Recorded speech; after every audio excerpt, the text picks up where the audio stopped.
Meus amigos, meus irmãos, o Centro Espiritual Universalista, o CEL da LBV, unifica neste final de ciclo todos os ensinamentos de Jesus em espírito e verdade, mas à luz do novo mandamento. Nenhum sectarismo, nenhum ecletismo, nenhum hibridismo, porque a verdade não é híbrida, não é sincrética, não é eclética, não é sectária. A doutrina do céu é exatamente a doutrina do Cristo de Deus, acima de todas as perversidades geradas pelas religiões humanas, diletas filhas de Satanás ou do Anticristo.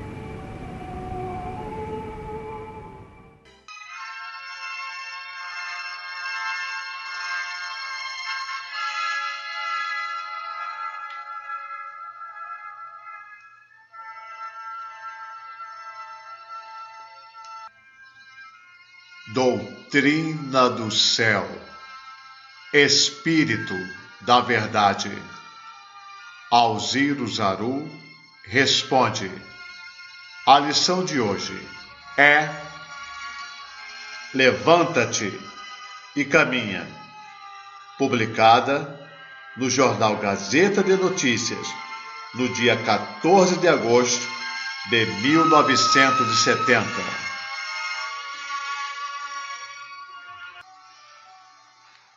Cremos que a doutrina do céu veio para salvar o que estava perdido.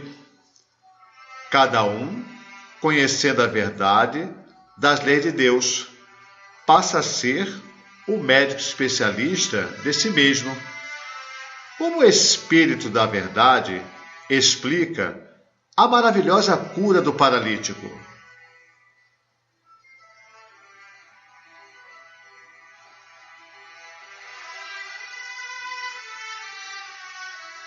Harmonizemos Mateus, capítulo 9, versículos 1 a 8, Marcos, capítulo 2, versículos 1 a 12 e Lucas, capítulo 5, versículos 17 a 26. Mateus. Tendo tomado de novo a barca, Jesus tornou a atravessar o lago e veio à sua cidade. Eis que lhe apresentaram um paralítico, deitado no seu leito.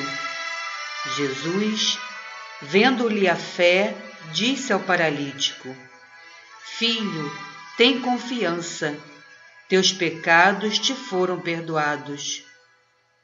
Logo, alguns escribas disseram entre si: Este homem blasfema.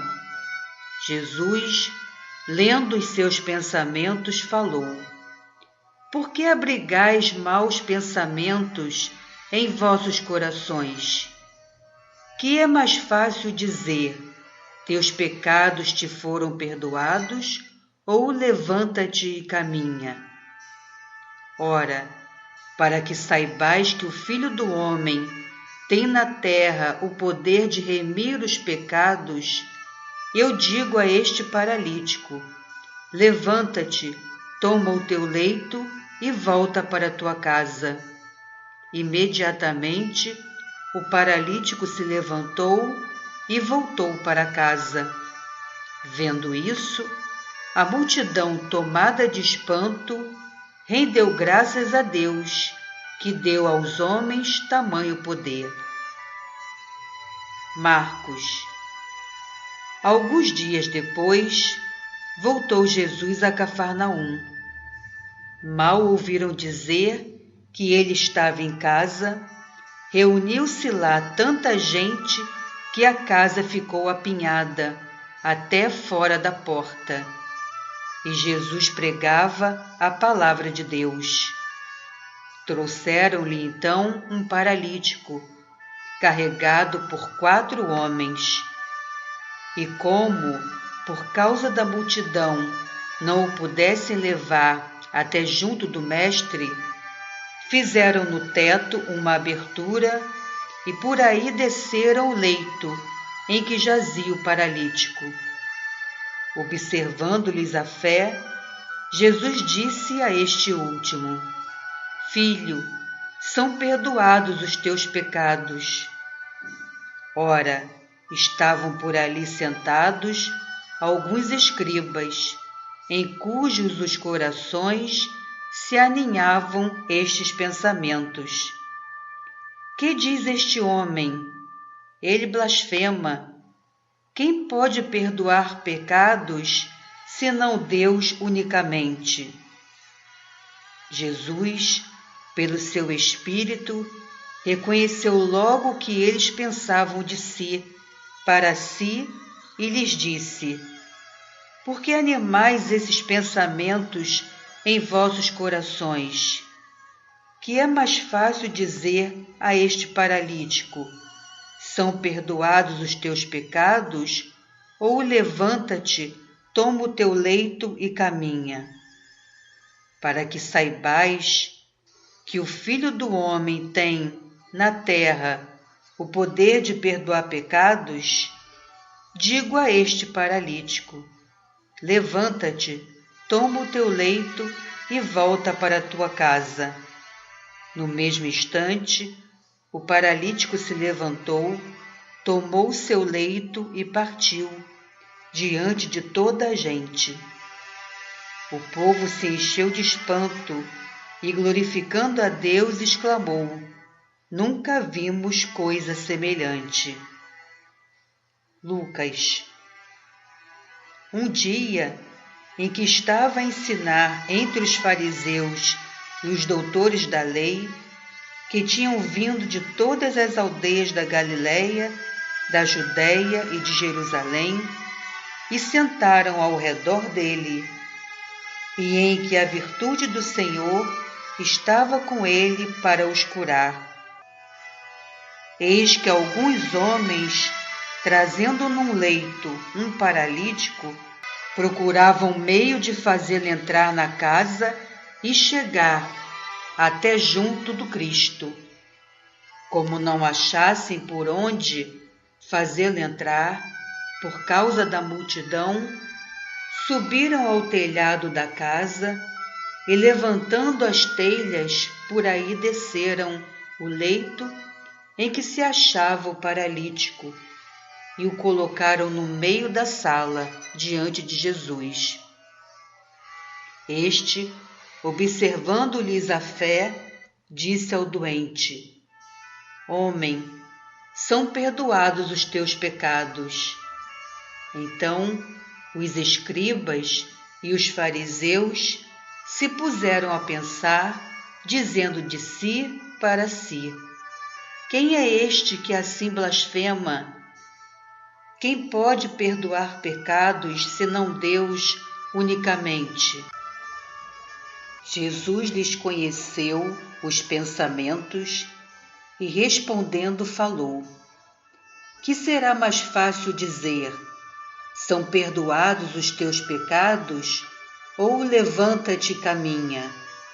Ora, para que saibais que o Filho do Homem tem na terra o poder de perdoar pecados, eu digo a este paralítico: levanta-te, toma o teu leito e vai para a tua casa.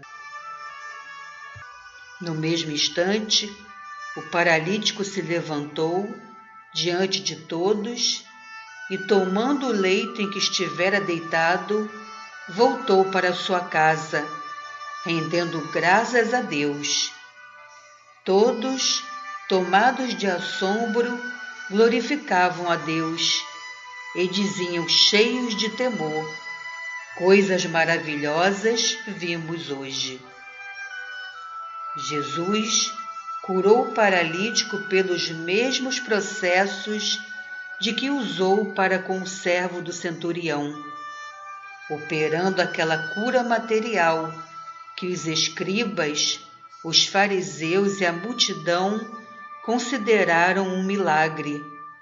Assim como proferindo as palavras que dirigiu aos mesmos escribas e fariseus, cujos pensamentos leu por ser sempre espírito, embora figuradamente encarnado num corpo perispirítico, na aparência da corporeidade humana.